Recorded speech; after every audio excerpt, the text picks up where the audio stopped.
Thank you. Good morning.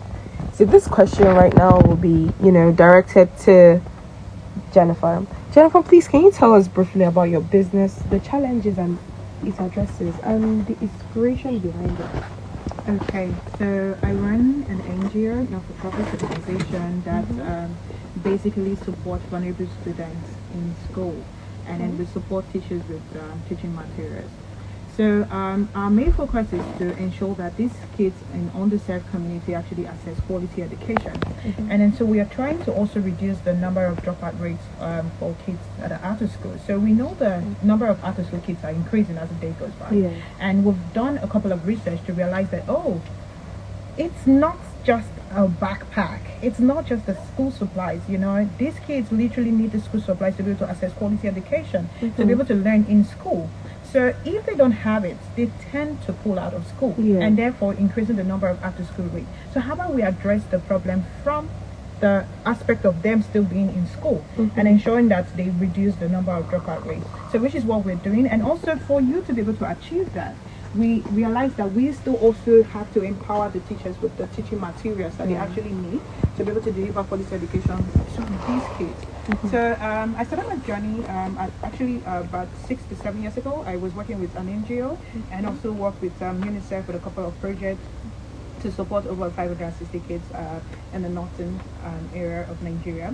And whilst I was working as a feed program manager, I got to realize that there is a gap. So we were really attending to kids that were not in school, the out of school kids and all of that. But as feed program manager, I got to realize that, okay, so maybe after some months and I'm going to look for that child, and the child will probably have gone out of school, and you want to find out why, and the excuse is, I don't have the supplies anymore, or my teacher is doesn't have the right materials to be able to teach us. We are not learning, So according to UNICEF, there are actually more non-learners in school than out of school, And we're like, okay, so let's do something about this. And that's how we actually started this whole journey.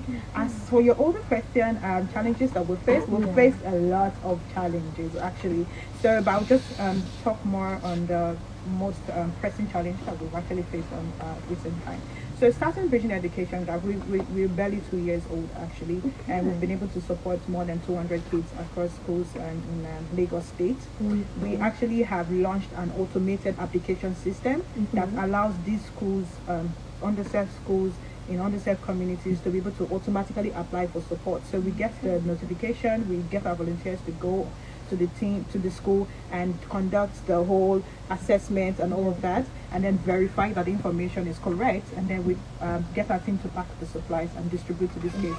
And we're not just distributing these supplies, we're also ensuring that there is a monitoring and evaluation process in place to ensure that we are not just, it's not an activity, but we're creating impact. So we are trying to assess, so as the attendance rate of that child improves, how the academic performance of that child actually improved, how do they use those supplies, and was the supply of any help to them, as well as the teacher. So we have those in place. And for the challenges that we face, being a new NGO, it is very, very hard, right? You don't get people that want to partner with you, because people want to partner with organizations that already have a name, and all of that. So getting funding, getting partnership has been really, really hard. I can imagine. So much.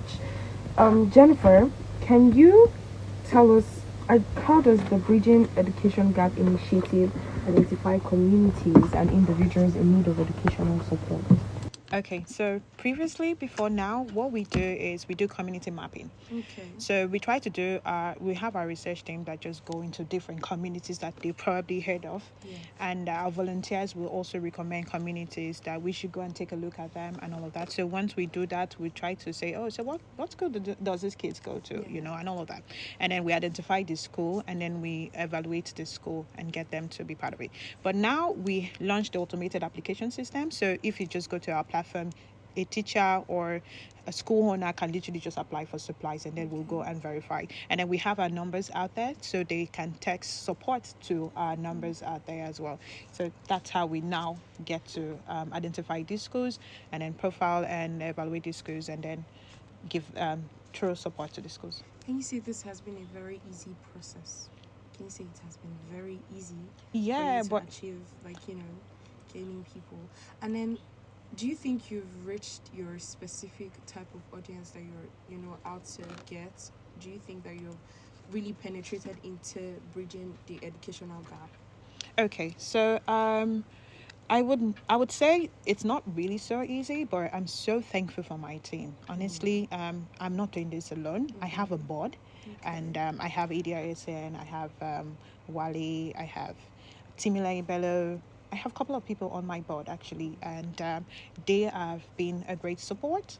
And also my volunteers, I got them leading different departments in the organization as well. So they've been a great support. So even coming up with the solution to say, oh, let's make it seamless. Let's create a digitalized way to actually get this thing running and all of that has been thought of by so many people in the team and all of that, right? So whilst we're not there yet, right? Because we hope to do more, and we hope to make it a bit more easier, and we hope to actually set up a resource center. That will be the point where we say, okay, we have done it. We've been able to crack that code, and all of that. And but yeah, it's not been so easy, but yes, we believe that we've been able to at least achieve a lot. Okay. Can you tell us, share success stories or example of how your organization has made positive impacts on individuals or Okay. communities? So, what I always tell my friends is that you can never understand the reality based on how I share it compared to when you're there, right? True. Because surprisingly, yeah, when I went to Ebute Meta, and I thought the Makoko community and the Ekpe community, where I had to travel and on water and got to this place after more than an hour, and their houses are just on the water. They don't have lights, they don't have anything like that. I thought that was the end, and until I got to that school at Ebute Meta and I saw these kids literally walked from their community to the school barefooted, right? So you can imagine the leg and how it is, and then they're with nylon bag with just one notebook inside. That's when I realized that, okay, I haven't seen it all. I'm just saying, and probably will see more. So it's now so amazing because I was there on Thursday or Friday, right, because of the Children's Day activity, and I had to spend some time with the kids. So we took gifts to them and all that, and then the kids, I normally would not introduce myself. I would rather introduce my team because they are literally the ones doing the bigger job, and then they came and rushed to me and all of that, and one said, I have not been able to use one of my uniforms because I can't believe I'm the owner of this uniform. Oh my God. So she still uses her Beautiful. old uniform and then her school bag and her other supplies, but refused to use the new one. It got to me so hard. And I told her that you have to use your uniform for me to be able to give you another uniform, And then other kids that just came in and said, Ma, I'm very sorry that there's just a little scratch in this bag, but I'm guarding it jealously. It was very, very fulfilling for me. I tried to hold myself that day to not cry, but it was. And then the teachers get to share the feedback that I'm so grateful you did this because so many things has changed. With these kids, they have new books and everything, and they just want to write. You've not said write, they just want to write. And it's been amazing. Honestly, it's been amazing. So the excitement from this new stuff has pushed them into greater things. We can say that we're on the right path. Yes. We're on Yes. the right path. Yes, we I definitely love are. it. What partnerships or collaborations have you, established to further your mission? You spoke to us about how hard it is to get funding, but you also highlighted some key people in your board. So how have you established this to further your mission? Okay, so last year September we got supplies from Big Nigeria.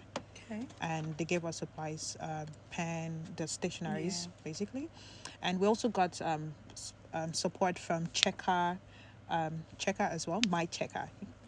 And they also made donations. My board, they are superhumans. They actually made bulk of the donations from their personal funds, and also try to reach out through their network of people Yeah. to also call awareness to bridging education gap and support our mission. And then we had a partnership with Day Waterman College, where we got some of our kids to take their scholarship exam, and one of our kids actually got into Day Waterman College. So you can imagine how smart these kids are. They just need someone to support them and push them. Yeah. That's beautiful. Thank How you. do kids get into this? You spoke about the scholarship positions. How do they achieve this? Are they like, yeah, just educate us on how they like achieve Okay, this. so for Day Waterman College, that's the only school we have that we right now. So they do this every year, where they get to reach out to a couple of NGOs that are out there that supporting education as well, and then they have their criteria and then they share with us, and then we get to select kids that match that criteria or fit into that criteria, and those kids are now take the exam. So the exam is actually in 3 phases. So they take the first exam, and then the second, and then the interview before they get the scholarship. Wonderful. So how can individuals or organizations get involved with you on your work? Okay, so they can either donate. So for us, donation is not just a fund, right? They can actually donate the supplies. Just go to a store, buy notebooks, buy stockings, and just call us. We will pick up, or you can drop off, And then we also employ organizations for partnership, so they can actually partner with us, do their CSR with us, and all of that. And then we are looking to set up a resource center. So basically, the resource center will house our supplies and also bring more people to be part of what we do. So people can literally come in and we'll build a backpack together and also be able to distribute together from the resource center. So people that want to support your work, you spoke about volunteers. Are you constantly accepting volunteers? Yes. Okay. Yes. That's wonderful. Lara, what are the future plans for your brand, your organization? What plans do you have in future? What do you see yourself doing in future? Okay. So we want to be that organization that supports, that creates the access for vulnerable students to access quality education. And we're going to do that through setting up the resource center, right? And we're going to promote giving, right? People to commit to, so it's not just a government problem. It might not necessarily be bridging education gap now. It could be your neighbor, to cultivate that act to be able to give, and support your neighbor, So with the resource center, we actually plan on setting it in different states, and so it's just there. Feel free to donate. And you can track how your package moved from that resource center to a child. Know that your resource center, your package is currently with a child and your child is using it, and make the reports accessible to say, oh, XYZ number of kids are being supported in this states, and then this is the progress report for these kids that are being supported. Just know that you're part of a big change movement. That's one thing we want to do. Wonderful. Thank you.